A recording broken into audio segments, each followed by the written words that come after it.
Of course, most guys know my tools is gone, but they'll be here in a little while. And so we're going to shoe this gypsy horse on the front, and probably do this quarter horse over here sometime today on the front. And then make some shoes. I'll make some of the contest shoes later, and do whatever you guys want me to do. I'll do my best to do it. So we'll start off with this horse. I've kind of changed some things that I've been doing in the last year or so. And I was telling Doc about it when he was out at the house, and it's probably nothing that a lot of guys ain't done. It's just over the years, I've been fortunate enough to work with a lot of really good people and lots of different theories on balance and this and that, and I would, there was, just lots of different ways to assess balance. And, you ask people what balance is and you get lots of different answers. And in my mind, I've always thought the best horseshoers there ever was in the United States. I said this in England, and I feel this way. I feel 100%. The best farriers ever been in the world were in the United States in the late 1800s and early 1900s. And most of them were immigrants from Europe. All of them were.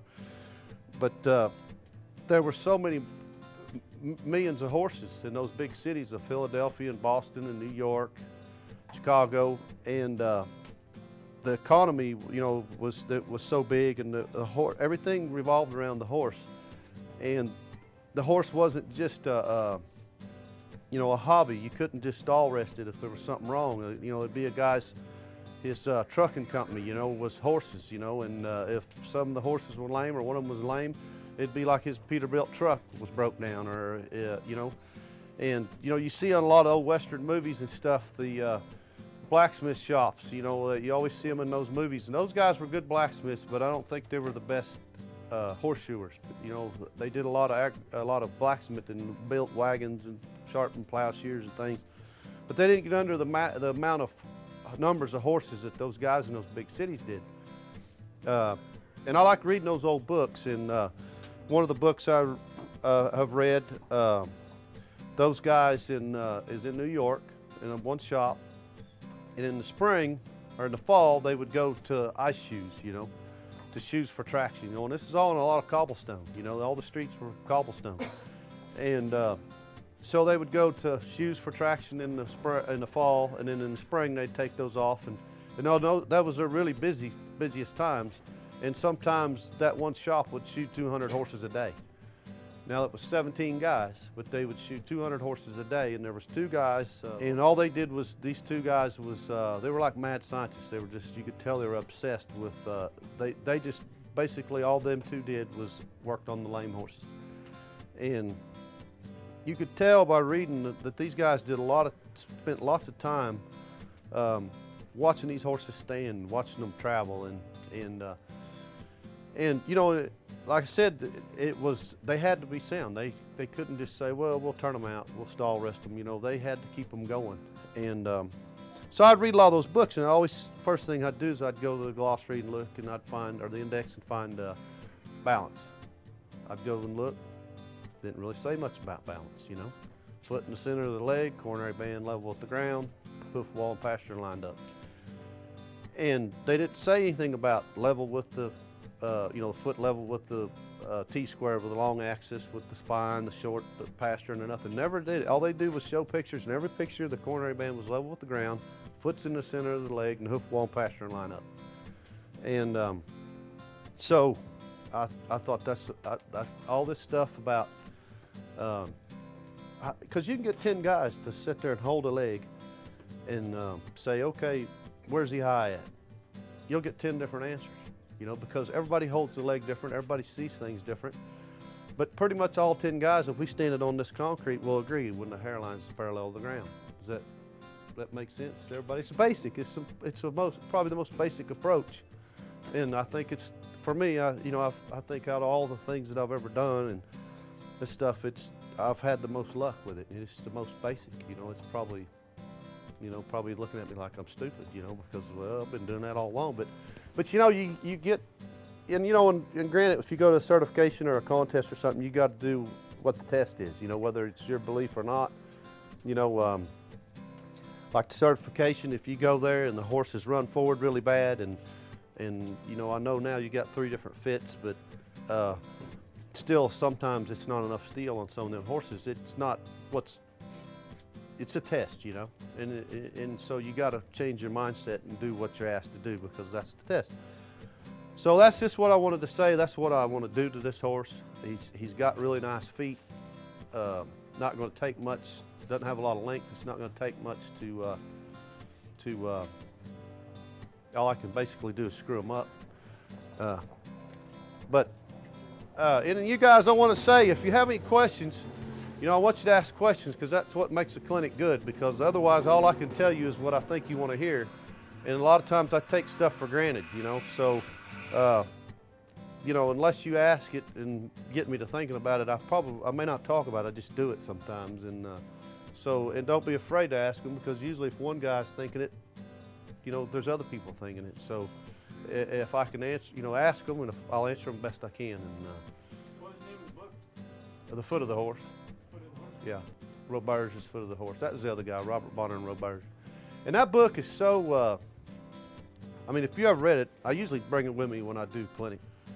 Yeah, and a lot of those books back then, like Robert Bonner, I don't know about him, but a lot of those books, those guys were really good horseshoers, and some of them couldn't read or write. So the veterinarians wrote the books on what they told them, you know. People like that, Roberge, what they would write, what these people told them, you know. And, yeah, it's that book, you know, it's got tons of, I mean, this stuff. I read it like Denois. I don't know if you guys know Denois, the French guy that's really good with lamenesses, you know. He likes a really wide, on a horse with a spavin, so hot problems, a wide outside branch, narrow inside branch, you know, to give them flotation, to open the joints up on the inside. Well, these guys knew that back then, you know. The thing is from the beginning, they, you know, they start, you know, it starts off, the horses, spavins are caused from a horse high inside behind, you know. Just trim him down on the inside, and you won't have to put a wide outside branch on. You know, just things like that, you know. And it's a really good book. If you get a chance to get it, read it. I've read it. Those guys have it even figured out to where, you know, stuff like, you know, the leg. All right, like, you know, here's a fulcrum, right? Okay, so if the longer my fulcrum is this way, if I have, the more I can lift, right? Okay, well, deep flexor tendon's the same thing, but instead of pushing down, it's lifting, right? So you think, okay, well, the shorter my toe is, the more I have behind the center of rotation, the more leverage I have. That's better, right? Well, it is to a certain extent, because once you take away so much of the toe, you lose. They got it down to the, you know, the 1/16 of an inch on how much power, horsepower, you actually lose when they don't have the toe to put into the ground. So that's what balance is. The balance is from the center of rotation to breakover, and the center of rotation to the end of the heel, the same distance. You know, basically the same thing Duckett said. You know, but they knew it way before he did. You know, and that way, the length of the toe is enough to give the horse the power he needs, the purchase that he needs, but he has the maximum amount of pull of leverage, you know, on his folk, you know what I mean? This things that are,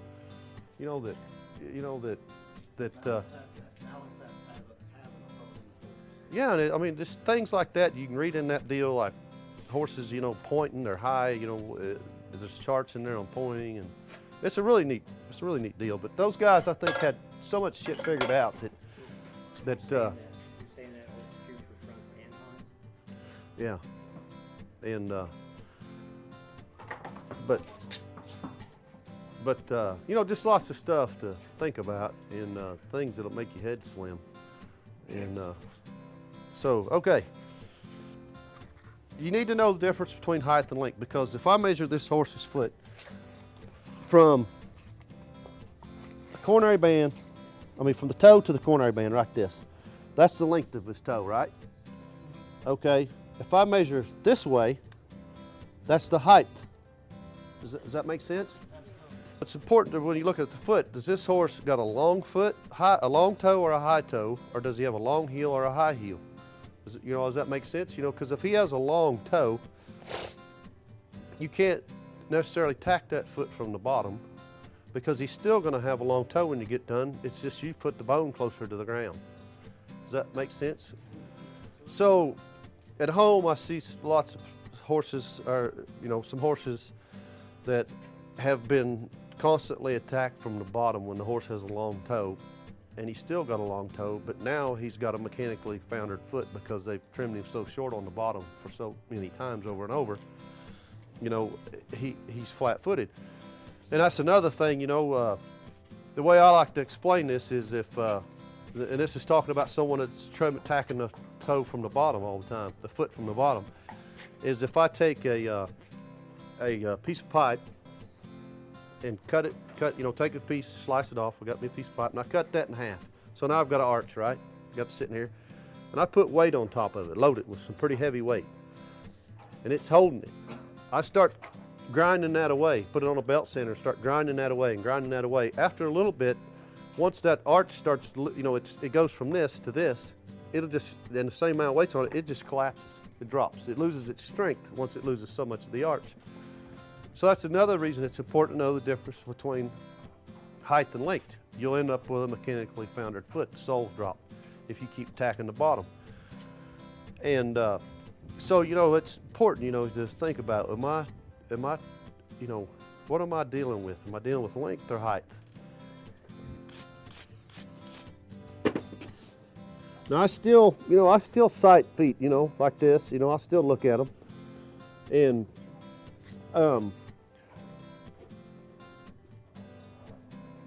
just to confirm that what I'm seeing, is right, because sometimes you get a horse that's got have an injury or a scar or some side bone or ring bone, that's going to change your corner band just a little bit, so, you got to be aware of those things too. So, and I'm definitely going to look at it this way for flat.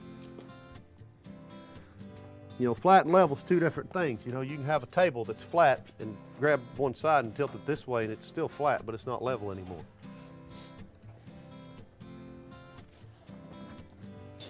So my objective here is, some of my objectives, I got lots of objectives here, but first I'm going to try to get his foot level, and for me, like I said, level now is I want the coronary band parallel to the ground.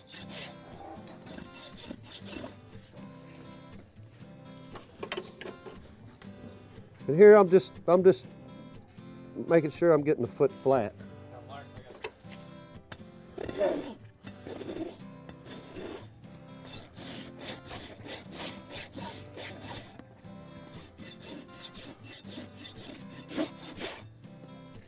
Now, one thing I will tell you, when you're everyday shoeing, it's no big deal, but lots of you guys already know it. For a certification or a clinic, this quarter's low right here, and as long as you don't touch that quarter, you want to try to stay away from it in a clinic, a certification or a contest situation, because then the judge or examiner thinks that you did it. So, he's low right here. There's no way I'm going to get this out without lowering this, and this side's already lower than this side. So I'm not going to worry about it too much. Probably when I burn it, it's not that bad. It'll probably come out once I burn it.